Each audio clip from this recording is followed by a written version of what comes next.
One-time WWE Women's Champion. One-time TNA Knockouts Tag Team Champion.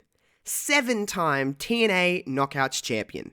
The 2007 Knockout of the Year. The 2013 Queen of the Knockouts.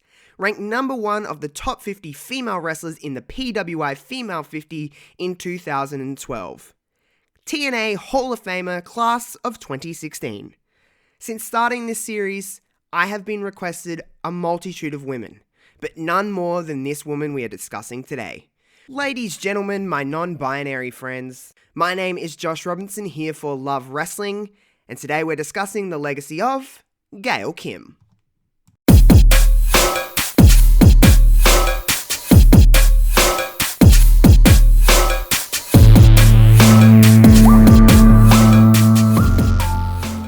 When it comes to women in the world of professional wrestling, you can look no further than Gail Kim.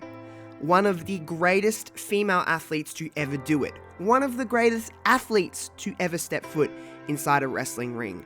She is that damn good. We're going to cover so much here in the next 10 minutes or so here on The Legacy Of that it's going to be very hard to condense everything down.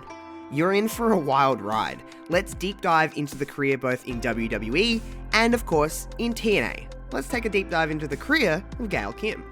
Through several weeks of vignettes showcasing a Matrix-like effects, which aired on Raw, on June 30th, 2003, Gail Kim would make her debut in a 7-woman Battle Royal for the WWE Women's Championship. Now, it wasn't really common for your debut to be a championship match, and let alone winning the damn thing.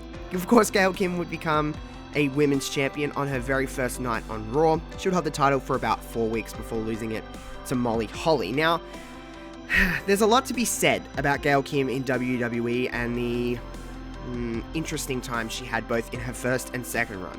Let's focus on her first run here, as that's what we're kind of talking about, but Gail Kim would only be employed with WWE from 2002, in developmental of course, to 2004. She was released in November of 2004 as a result of what we now know as cost cutting, budget cuts.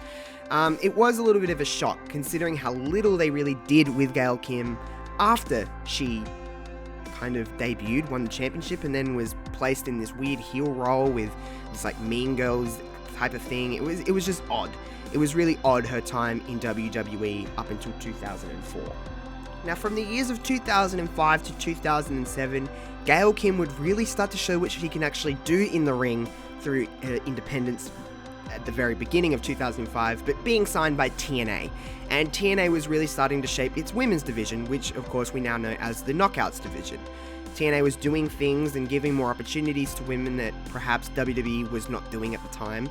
In 2005, 2006, 2007. Of course, Gail Kim would make history becoming the first ever TNA Women's Knockouts Champion, and she would go on to have just some incredible matches. We all know the story and we've all seen the matches. If you're listening to this, you clicked on this video, you have most definitely 100% seen her incredible few matches with Awesome Kong throughout the end of 2007.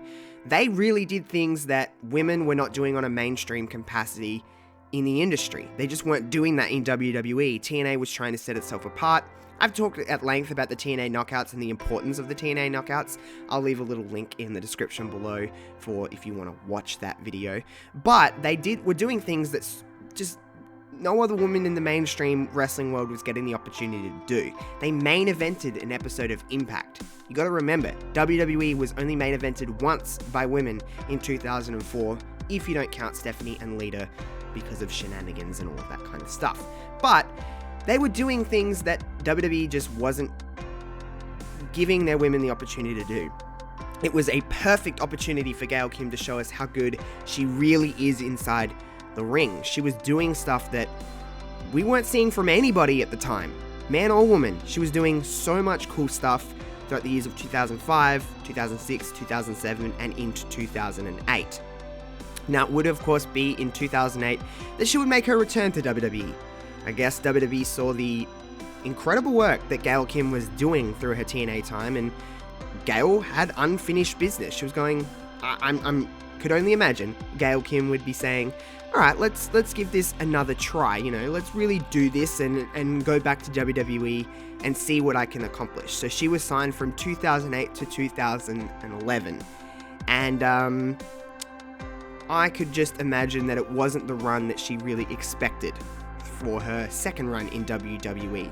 She would get opportunities at the Divas Championship and the Women's Championship throughout the years, was never really a focal point as she should have been, and it was just a result of the wrong time for Gail Kim to be in WWE, and just mismanagement of her part. I don't know the ins and outs of WWE, I don't claim to, I don't know the ins and outs of wrestling, but it was just poorly managed and just a really big missed opportunity. Of course, like I said, she would compete in Divas Championship matches and work with people like Michelle McCool, Maurice, she worked with Melina. There was many different people that Gail Kim worked with throughout the time, and it was just a bummer. I remember Gail Kim coming back in 2008 on SmackDown and just being excited, like, hey, I watched wrestling, I was still watching WWE, and I was going, hey, that's Gail Kim. I remember her from the early 2000s, and let's see what she can do with this crop of women. And again, just a missed opportunity. In 2011, Gail Kim would make her return to TNA, and this is where Gail was doing, in my opinion, the best work of her career in an ever so growing division. The Knockouts division was doing stuff that WWE simply just was not giving their women the opportunity to do. They had tag team championships, they were given the idea to have actual gimmick matches, stories. They had a very good group of women to go out there and show everybody what women were capable of this business. Gail Kim was at the top of that. When I say that she was at the top of that, I mean she was the leader of this division. Gail Kim could work with anybody and get a great match out of anybody. Gail Kim is just that good. Now, Gail would work with the likes of Madison Rayne, Velvet Sky. She would work with people like Mickie James, Tara. She would work with many different people throughout the times in her return to Impact Wrestling. And of course, she would gain so many TNA Knockouts Championship reigns, and not only that, holding the championship for a long period of time, which TNA really didn't have that many title reigns where it was really that long. Especially for the Knockouts, they would have shorter reigns, and just TNA in general would do more title changes. Not a criticism, just, stating some facts here. But Gail Kim would work with, like I said, people like Madison Rayne, Velvet Sky, Brooke Tessmacher.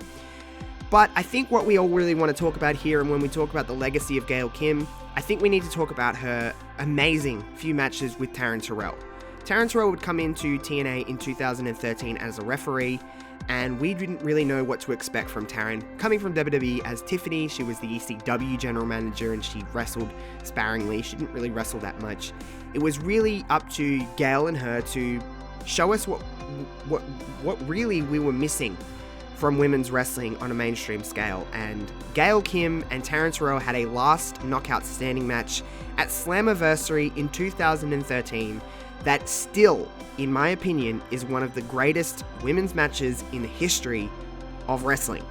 I truly believe that, and you can call me someone that's overreacting or overrating it.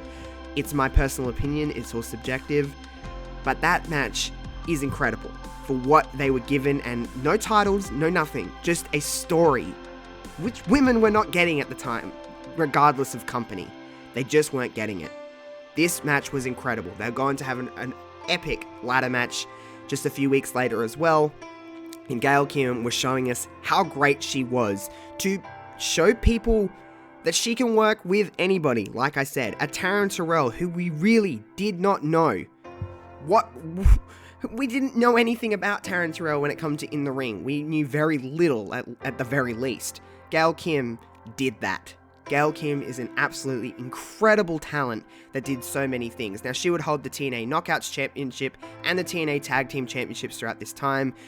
I could list so many things that she did in this time, but I just simply do not have enough time in a video to go through and do that. But Gail Kim's record stands for itself. A 7-time TNA Knockouts champion, a 1-time TNA Knockouts Tag Team champion. She would work in matches like a ladder match, a steel cage match, a last knockout standing matches, Falls Count Anywhere matches. All these different kinds of gimmicks that Gail Kim was doing in this time, and just working with the incredible crop of women that TNA had at the time. On the June 14th edition of Impact, Gail Kim was announced as the first female inductee into the TNA Wrestling Hall of Fame. She became a Hall of Famer in 2016. At the time, she was still actively in the ring. That is pretty damn cool. Now, Gail Kim would announce her retirement coming at the end of 2017. She would wrestle her final match of her career on February 3rd, 2018 in the United Kingdom.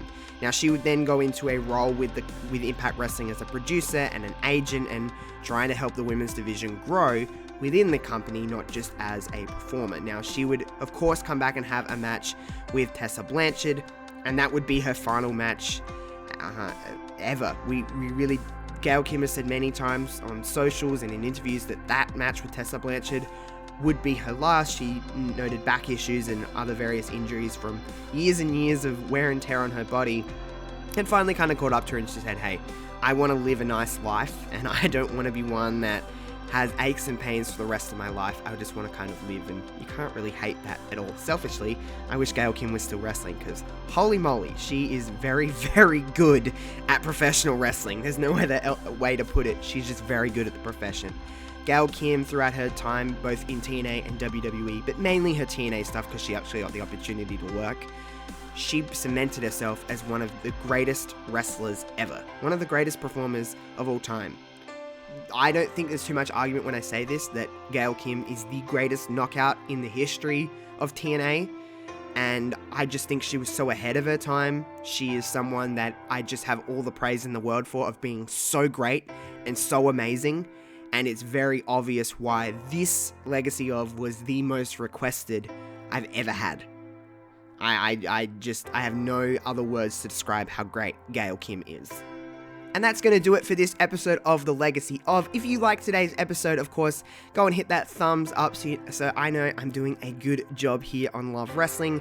Go and hit that big red subscribe button and click the bell so you're getting notifications of when we're dropping new videos. If you want to talk to me on Twitter, it's at JoshRobinson_00. All of my links and Love Wrestling's links will be in the description box below. If you liked today's video, make sure you leave a comment and tell me what you like about Gail Kim, some of your favorite matches, moments, and just your overall opinion on Gail Kim being one of the best.